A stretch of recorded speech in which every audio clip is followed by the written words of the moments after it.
Assalamualaikum warahmatullahi wabarakatuh. Salam sejahtera untuk kita semua. Perkenalkan, saya Widodo SPDMM, salah satu dosen dari Fakultas Ekonomi dan Bisnis dari Universitas IPIJA, dari program studi S1 Manajemen. Perkenalkan, saya kali ini untuk menjelaskan mata kuliah yang saya ampu, yaitu mata kuliah pengantar akuntansi 1. Dengan metode GIEE atau Delivery Instruction and Assessment. Video ini dibuat dengan tujuan untuk memenuhi salah satu persyaratan sertifikasi dosen tahun 2025, yaitu pernyataan diri dosen dalam unjuk kerja Tridharma Perguruan Tinggi atau PDD UKT-PT, khususnya di aspek pengajaran. Deskripsi mata kuliah pengantar akuntansi 1. Mata kuliah ini membahas tentang pengantar dasar dan proses akuntansi yang terdapat pada perusahaan jasa, dagang, dan manufaktur pada semester 1 dengan bobot 3 SKS. Capaian pembelajaran lulusan atau CPL program studi S1 Manajemen yang dibebankan mata kuliah ini yaitu terdiri dari ranah sikap pengetahuan keterampilan umum dan keterampilan khusus. Untuk capaian pembelajaran atau mata kuliah CMFK yaitu kemampuan yang diharapkan yaitu 1. Mampu menjelaskan prinsip dan etika dalam akuntansi. Yang kedua, mampu menjelaskan dan mengimplementasikan siklus akuntansi secara lengkap pada perusahaan jasa dan dagang. Yang ketiga, mampu menjelaskan dan mengelola akuntansi untuk ketersediaan pada perusahaan dagang. Yang keempat, mampu menjelaskan prinsip pengendalian internal terhadap penerimaan dan pengeluaran kas, operasional dana kas kecil, menyiapkan rekonsiliasi bank, menjelaskan laporan kas. Materi pembelajaran pada mata kuliah ini akan membahas tentang gambaran umum akuntansi, yaitu akuntansi dan kegiatan perusahaan, persamaan akuntansi, akun, siklus akuntansi, tahap pencatatan, siklus akuntansi, tahap pengikhtisaran, perusahaan dagang, buku penjualan, buku penerimaan kas, dan buku piutang. Perusahaan dagang, buku pembelian, buku pengeluaran kas, dan buku utang. Perusahaan dagang, neraca lajur, jurnal penyelesaian dan laporan keuangan, neraca, persekutuan atau firma, jurnal penutup, dan jurnal balik perusahaan pabrik, kegiatan proses, akuntansi, dan laporan keuangan. Sistem pembelajaran atau metode perkuliahan di mata kuliah pengantar akuntansi 1 ini dilakukan dengan secara tatap muka di ruang kelas maupun menggunakan tools web conference, yaitu seperti Zoom meeting. Metode pembelajaran pada mata kuliah ini dalam proses pembelajaran perkuliahan pengantar akuntansi 1 menggunakan pendekatan student coherence learning dan metode pembelajaran aktif dengan mengutamakan peran dan keaktifan mahasiswa dalam proses pembelajaran dengan berbagai metode, diantaranya adalah case-based learning dan project-based learning. Pembelajaran mengantar saja ini dilakukan selama 16 pekan, di mana 7 pekan pertama sebelum UTS, lalu pekan pelaksanaan UTS, lalu 7 pekan sebelum UAS, dan 1 pekan yaitu UAS. Sistem penilaian mata kuliah atau teknik indikator sesuai dengan RPS. Bobot penilaian yaitu 10% kehadiran, UTS 20%, kemudian tugas 35% dan UAS 35%. Evaluasi pembelajaran mata kuliah pengantar akuntansi 1 ini didapatkan dari kuis interaktif, penugasan, diskusi kelompok, UTS, dan UAS. Kuis interaktif dilakukan saat perkuliahan dan penugasan terstruktur baik secara mandiri maupun kelompok. Lalu diskusi kelompok di mana penilaiannya didasarkan pada rubrik penilaian diskusi yang di dalamnya memuat aspek penilaian skor penilaian. Demikian informasi yang saya bisa sampaikan mengenai mata kuliah pengantar akuntansi 1 ini. Untuk mahasiswa program studi S1 Manajemen Fakultas Ekonomi dan Bisnis Universitas IPIJA. Berikutnya merupakan cuplikan dari proses pembelajaran yang saya laksanakan secara tatap muka di ruang kelas. Selamat menyaksikan. Assalamualaikum warahmatullahi wabarakatuh. Waalaikumsalam warahmatullahi wabarakatuh. Alhamdulillah pada hari ini kita bertemu lagi pada perkuliahan kita, yaitu kita pertemuan yang ke-11. Oleh karena itu, demi lancarnya perkuliahan kita, mari kita mulai dengan berdoa kepada Allah Subhanahu wa taala supaya apa yang kita harapkan, kita inginkan dapat ridho dari Allah Subhanahu wa taala. Berdoa mulai sesuai dengan agama dan keyakinan kita masing-masing. Berdoa selesai. Ya, adik-adik mahasiswa semua, setelah kita berdoa lega rasanya. Sebelum mata kuliah pada hari ini pelajaran kita mulai, sebaiknya kalian mengisi daftar hadir terlebih dahulu. Bapak siapkan ya.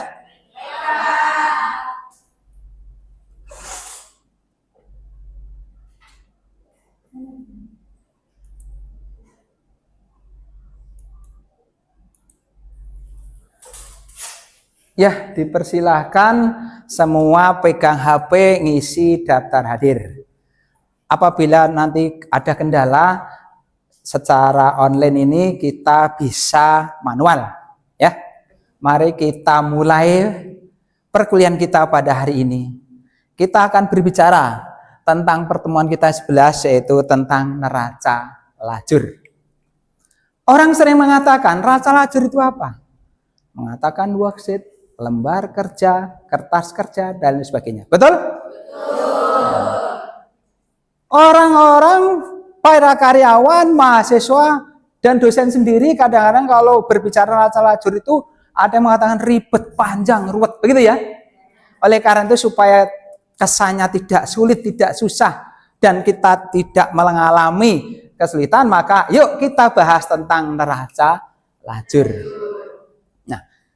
Dijelaskan bahwa oleh Siti Barokah, neraca lajur adalah suatu formula yang didesain untuk menampung semua formula. Formulasi yang dibutuhkan untuk menyusun laporan keuangan. Jadi dengan neraca lajur ini, laporan keuangan akan tersusun dengan rapi, dengan baik, dengan jelas. Karena kalau ada kesalahan nanti bisa dikoreksi. Ya. Koreksinya bagaimana? Kita lanjutkan. Dalam arti lain dikatakan bahwa neraca lajur adalah kertas kerja yang memiliki banyak kolom. Kok banyak kolom? Memang tidak ada batasnya. Ada yang tahu berapa kolom? 10. Ada lagi? 12. Ada lagi? 8. Bisa membedakan? Yang 8 kira-kira isinya apa? Sebelum kita lanjutkan. Kolom 1, 2 isinya neraca. 3, 4 isinya, yang 5, 6 isinya laporan rugi atau rugi laba. 7, 8 isinya neraca. Itu yang 8 kolom. Sekarang yang 10 kolom. Kurang apa tadi? 1, 2 isinya neraca saldo. 3, 4 ayat jurnal penyelesaian atau AJP. 56 NSD, neraca yang tersesuaikan. 78 laporan. 9, 10 neraca. Oke. Kalau yang 12 di antara laporan rugi laba dan neraca ada laporan modal. Kita sering sebut ke laporan keuangan namanya laporan perubahan modal gitu ya. Nah, oke, laporan perubahan modal. Oke, di situ ada apa nih pengambilan pribadi? Fraib. Oke, sip, pinter. Nah, jadi apa saja yang termasuk ke dalam neraca lajur? Dilanjut? Lanjut. Ada pertanyaan sebelum dilanjut? Tidak. Ya. Yang pertama adalah neraca saldo. Apa sih neraca saldo itu isinya? Semua transaksi ya kan? Semua transaksi. Baik di situ mungkin nanti bisa masuk neraca, bisa masuk rugi laba. Pokoknya semua transaksi masuk ke neraca saldo. Transaksi bagaimana? Transaksi itu adalah waktu kita mengadakan transaksi keuangan, kemudian kita posting ke dalam buku besar. Setelah kita posting dalam buku besar sesuai akunnya, maka kita persatukan sesuai akunnya namanya neraca saldo. Apakah selesai dari neraca saldo ini? Belum. Kemungkinan ada transaksi-transaksi yang tercecer atau mungkin kalau ada perlengkapan yang telah terpakai belum dicatat, makanya kita buat namanya penyesuaian. Orang menyikat ayat jurnal penyesuaian atau adjustment. Nah, kalau sudah diisi antara penyesuaian ini, maka kita masukkan dalam neraca yang telah disesuaikan, yaitu NSD. Isinya apa itu? Isinya apa? NSD itu. Yang ada di neraca saldo itu bisa dikurangin dari penyesuaian apabila konnya berbeda. Contoh, misalnya ada perlengkapan. Perlengkapan ternyata ada adjustment perlengkapan yang terpakai. Perlengkapan 2 juta, yang terpakai 500. Makanya di dalam penyesuaian ada 500. Debitnya apa? Pemakaian kreditnya makanya dalam penyesuaian itu antara debit dan kredit dikurangi. Berarti kalau tadi perlengkapan 2 juta dikurangi 500, berarti di NSD ada ya. Kalau perlengkapan kira-kira nanti masuk kemana? Ke neraca, gitu ya. Oke. Kemudian laporan rugi laba. Apa isinya laporan rugi laba? Laporan rugi laba itu pada umumnya isinya adalah penerimaan dan pengeluaran. Nah, itu misalnya penjualan dan pembelian. Laporan rugi laba. Kalau rugi, kalian sering hitungnya apa yang kurang? Kalau rugi. Kalau rugi, berarti penjualan dikurangin pembelian. Lebih besar mana? Itu lebih besar mana? Berarti untung nggak rugi? Penjualan dikurangi pembelian? Untung ya, untung. Jadi rumusnya yang dikurangin itu yang lebih besar. Begitu ya kan? Oke, nanti masuk rugi laba itu. Nah, kemudian neraca. Isinya apa? Isinya rata-rata orang menyebut aktiva dan pasiva. Aktif itu digerakkan, digunakan. Pasif itu adalah sebagai sumber. Contoh, kalau kita punya perlengkapan, sumbernya dari mana? Kan di neraca ada perlengkapan tadi. Sumbernya dari mana? Bisa dari modal, bisa dari karena di pasifa itu adanya modal dan Kira-kira kalau modal dengan utang itu, kalau besar utang kira-kira apa itu? Kira-kira apa? Besar utang daripada modal. Bahaya tidak? Bahaya. Itu neraca sifatnya negatif, karena nanti kalau kita failit, bangkrut, modal kita kurang untuk membayar Oke. Bagian pokok neraca lajur telah kita bahas bersama-sama. Apabila ada yang bertanya, dipersilahkan. Ada yang bertanya? Silahkan, sebut namanya. Saya Cynthia, izin bertanya, apa akibatnya jika ada kesalahan dalam mencatat di kolom penyesuaian, Pak? Serta apa dampaknya di laporan keuangan selanjutnya? Terima kasih. Terima kasih Cynthia. Cynthia bertanya, apa akibatnya apabila salah dalam penyesuaian? Yang pertama, penyesuaian itu kalau misalnya menggunakan satu contoh ya, tentang perlengkapan misalnya, atau peralatan boleh. Kalau perlengkapan masuk lancar, peralatan masuk lengkap. Di situ ada transaksi atau redaksi yang berbunyi perlengkapan yang terpakai dengan perlengkapan yang tersisa. Kalau kalian tidak bisa membedakan perlengkapan yang terpakai dengan perlengkapan yang tersisa, otomatis salah. Karena misalnya di perlengkapan ada 2 juta, yang terpakai 500, berarti yang tersisa 1.500. Tetapi kalau di sini ternyata perlengkapan yang ada di di neraca saldo itu 2 juta, yang tersisa itu hanya 500, berarti yang terpakai 1.500.000. Berarti terbalik ya.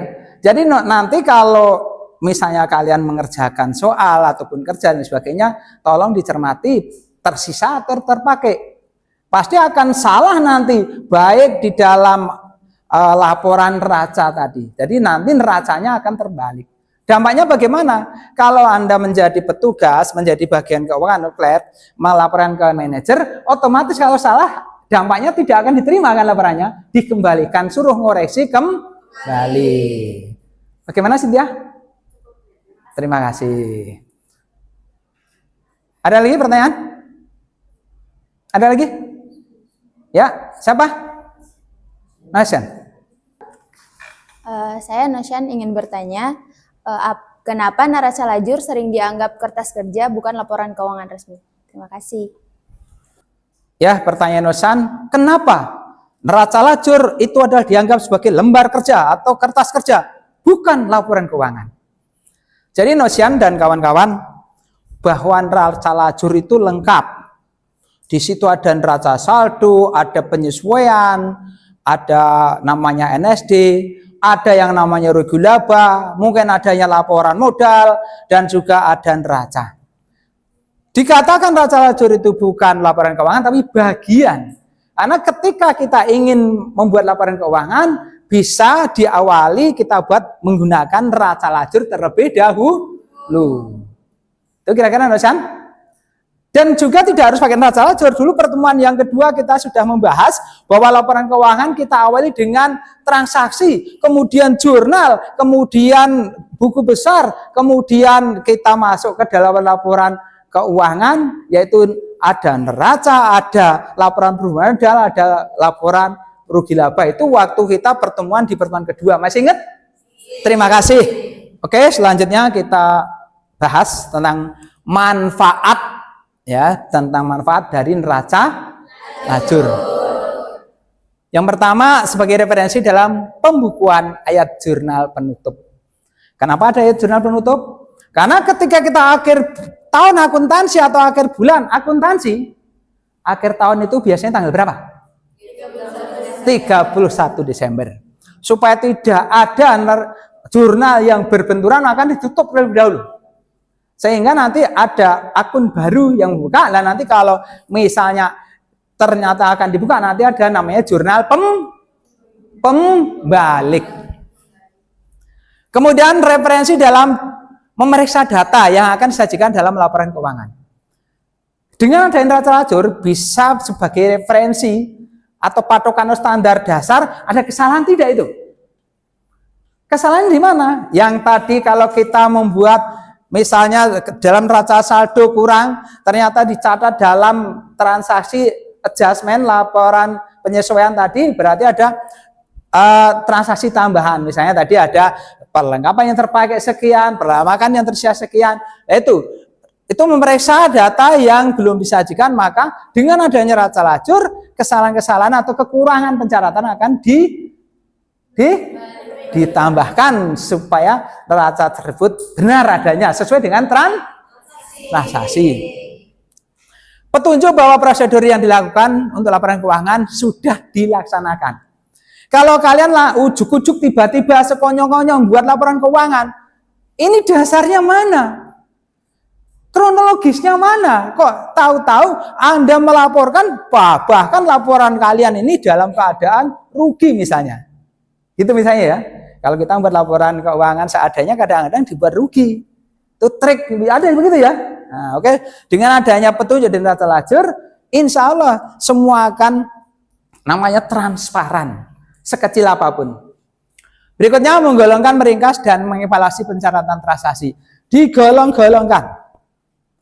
Misalnya yang masuk neraca apa, yang masuk rugi laba apa, yang masuk modal atau perubahan modal apa. Yang masuk rugi laba tentunya pendapatan dan pengeluaran, dalam ini penjualan dan pembelian. Nah, penjualan dikurangi pembelian, kalau ada sisanya berarti laba. Kemudian nanti ada modal awal ditambah laba tadi ya, dari rugi laba kalau ada, kalau rugi ya dikurangi rugi, kemudian dikurangi lagi freight, ya, kemudian menjadi modal akhir, itu namanya laporan perubahan modal. Nah, terakhir adalah neracanya. Neraca isinya hanya aktiva dan pasifa. Jangan salah, aktiva itu adalah kegiatannya, gerakannya yang aktif yang kita gunakan, pasifa sebagai sumber. Kalau dari kita sendiri namanya modal, dari orang lain namanya hutang.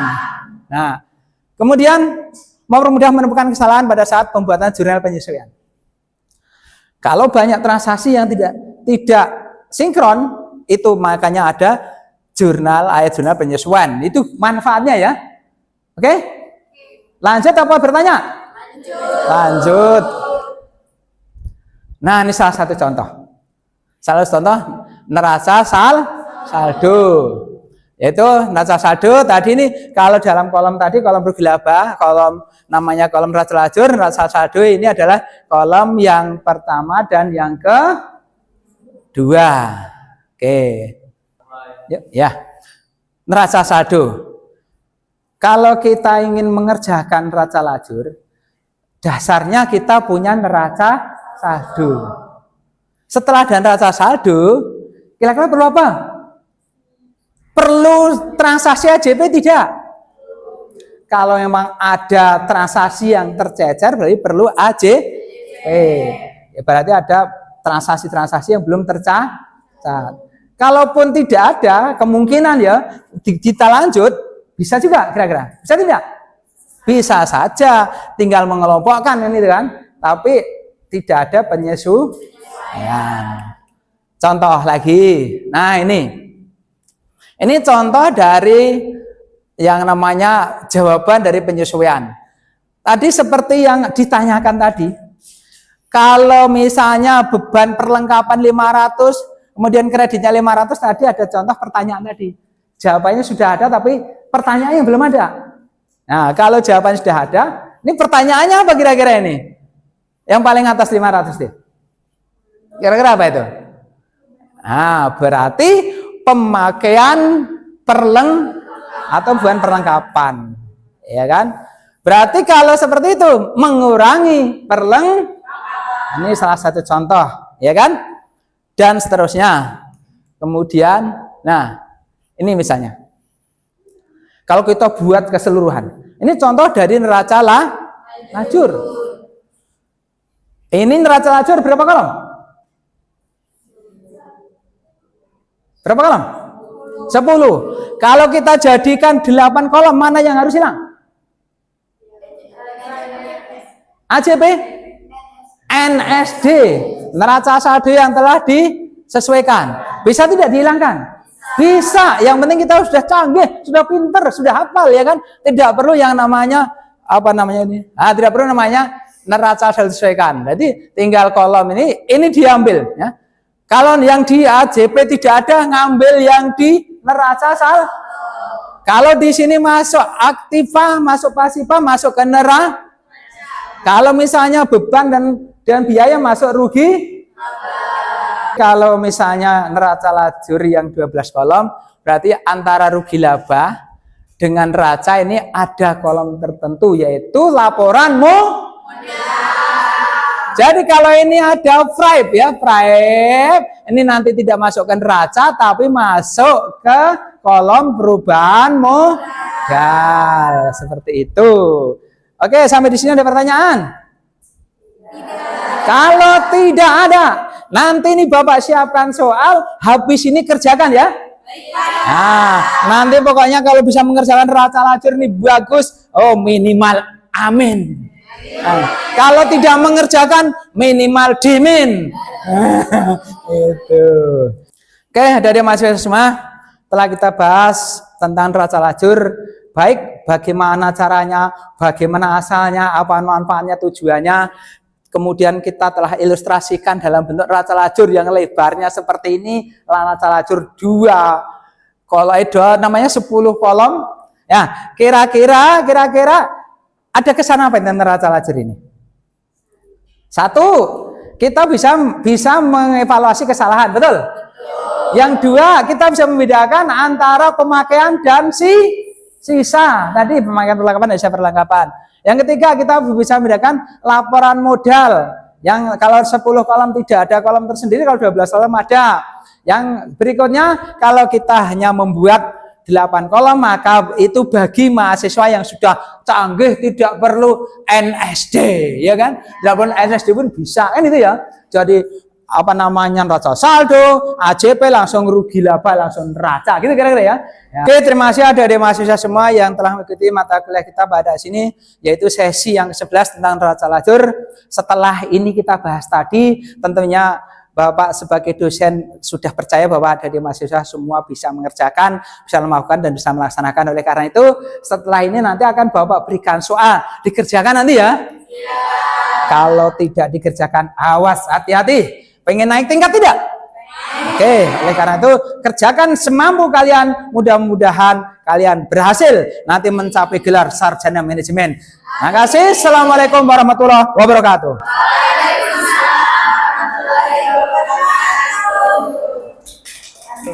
Demikian deskripsi singkat serta cuplikan proses pembelajaran dari mata kuliah pengantar akuntansi 1 yang saya ampu. Semoga dapat memberikan gambaran mengenai kinerja pengajaran yang saya lakukan. Khususnya di mata kuliah pengantar akuntansi 1 ini di program studi S1 Manajemen Fakultas Ekonomi dan Bisnis Universitas IPIJA.